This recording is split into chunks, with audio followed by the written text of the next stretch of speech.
Barada, good morning. My name's Dave Cousins. It's just gone 6 o'clock.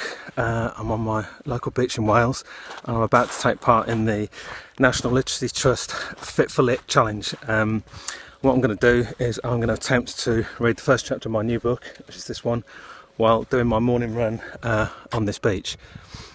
Now, I'd just like to point out that I do this most mornings and I find just running along this beach quite a challenge. So to run along this beach while reading the first chapter of my book is going to be quite a challenge. So but it's for a good cause, so let's give it a go, and hopefully I won't actually end up running into the sea. Right then, so here we go. Book's called A Robot Ate My Grandma, and the first chapter is called Hairy Elephants Like Lazy Oranges. Now just a bit of stretching to warm up, and it's always important to stretch before you exercise. There we go, a couple of stretches there. Right, now we're going that way. So wish us luck, here we go. A robot? No way! The shout came from the group huddled round Brett Burton. Me and Ali looked at each other. Uh-oh, he said, as we rushed over. We were supposed to be rehearsing the school play, Little Red Riding Hood, the musical. Miss Thurmwood had written all the songs herself. Unfortunately, the school orchestra, 2 glockenspiels, 3 recorders, a tambourine and a triangle, were struggling to bring her musical vision to life. Our head, it's quite difficult doing this, especially as I haven't got my glasses. And turning the page. Anyway, carry on. Our head teacher had spent the last 5 minutes trying to explain that it might sound better if they could at least start and finish the song at the same time, and maybe hit a few of the right notes on the way. The rest of us have been told to learn our lines, but Brett got his phone out.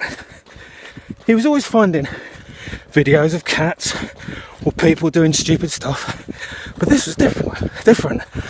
I'm just coming to a rocky bit here, so hopefully I'm not going to fall over. Right, hang on, got to watch out for the puddles as well.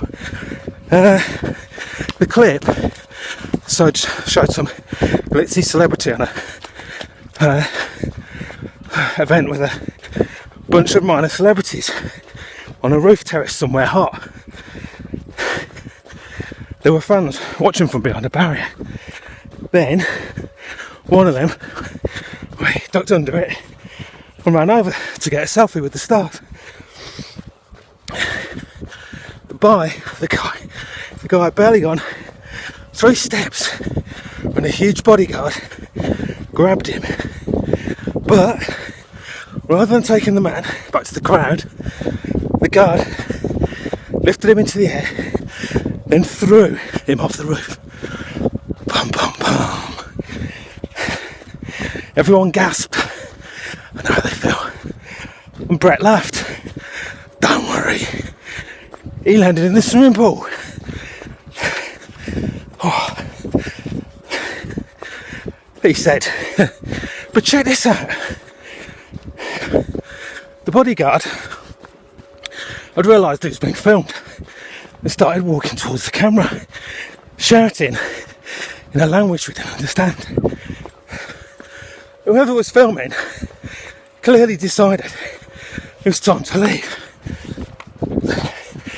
Now the wind's blowing me pages. Time to leave.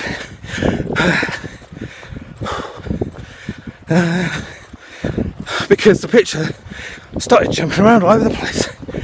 But before the screen went black, the final image was a close-up of the bodyguard's face. I swallowed. The man's eyes were glowing, bright blue. See? Said Brett. Robot. Sanjeet snorted. It's fake. They probably put the glow on afterwards.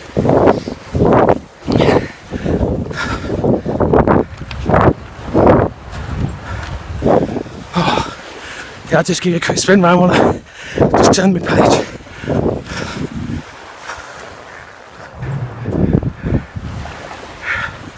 There we go. But he didn't sound sure. Do you think that was real? I whispered to Ali as Brett put his phone away. My friend shook his head. Total fake. Real robots don't have glowing blue eyes. We know that for a fact. He grinned and glanced to the back of the hall where Robin was operating the lights for the play. Robin is our babysitter. He looks after me and my twin sister Jess while Mum and Dad are at work. Sometimes he helps out at school too.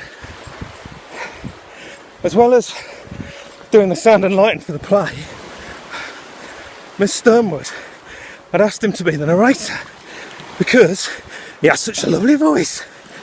In fact, Robin sounds just like the posh actor bloke from the sat-nav Grandma used to make his voice processor. I should probably explain. Our grandma is an inventor, and Robin is actually a robot. But he looks and sounds, looks and behaves so much like a real person that most people don't even realise. Ali and my sister's best friend, Ivana,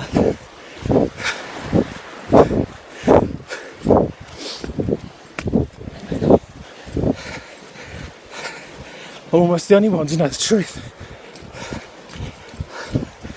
We need to keep it that way. Grandma's worried that if people found out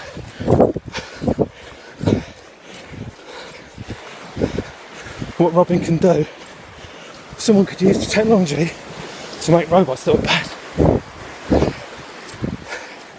But what if somebody already had? Jay, where's your costume? And Sternwood's voice made me jump. This is a dress rehearsal. Our costumes help us become the character we're playing. How do you expect to be the rabbit if you're not wearing your ears and a fluffy tail? We've passed a couple of early morning fishermen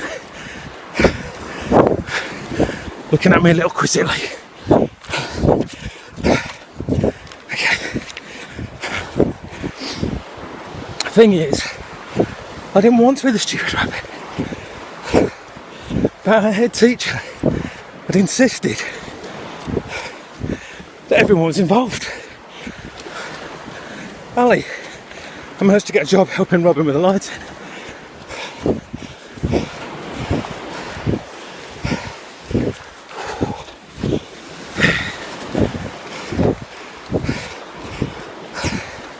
But they wouldn't let me know anything technical, so I've been given the role of third rabbit. Dry ice crept across the stage as Red Riding Hood sang and skipped through Scarborough Forest where my sister was waiting. Jess, my sister, oh hang on a minute, I have an obstacle. I need to go around. Right, yeah. Jess was the big bad wolf. She says the villain is always more fun to play than the goody-goody hero. Especially when that person was Olivia, her arch nemesis. In the previous scene, Jess had eaten Grandma. I was now sitting in bed, dressed as the old lady. Third rabbit's big moment was approaching. And I could feel the nerves crawling up the insides of my furry rabbit onesie. When Olivia finally reached the end of her song, me and the first and the second rabbits had to jump out and warn her about the wolf waiting in the cottage. It might not have been so bad if we could have just told her, but this was a musical, which meant there was a whole song and dance routine to get through first. All of a sudden, said Robin, his voice booming through the speakers, Little Red Riding Hood came upon a clearing in the forest. It's full of woodland animals, playing in the sunshine. Okay, I've reached the point where I can't run anymore. So now we go back, finish the chapter. Okay, how you doing? You alright? So if this is making you feel sick, couldn't get my Steadicam to work. Okay. The orchestra stumbled into the opening bars of the song. That's what happens.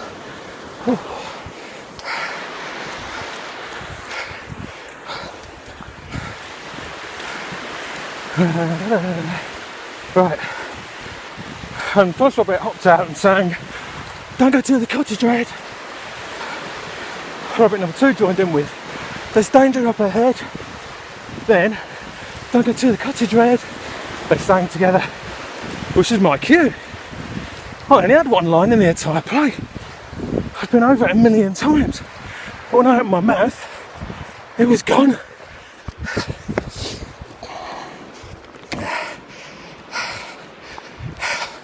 My brain was empty.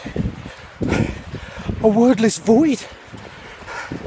Everyone was waiting. Olivia glaring at me like she wished her eyes were lasers. Then Robin's voice sliced through the silence. "Hairy elephants like lazy oranges," he said. For a moment, I wondered if that was the line I was supposed to sing. I saw Miss Sternwood leafing through the script, trying to find the part with elephants. "Choose a name, you orangutan umbrella," said Robin, and somebody laughed. I was grateful that attention had been taken off me, until I realised what was happening. There was something wrong with our robot. He was malfunctioning in school, in front of everyone. Bum, bum, bum. Okay, and there we go. End of chapter 1, there's chapter 2. So, yeah, I've completed my Lit for Life challenge. Thanks so much for watching. If you'd like to donate some money to the cause, that'd be great. There's information at the bottom of the video. If you'd like to do your own Lit for Life challenge and post a video, if you're doing something fitness, sport related with books, then that would be great. See the website for details. Thanks so much. I've just got to run home now.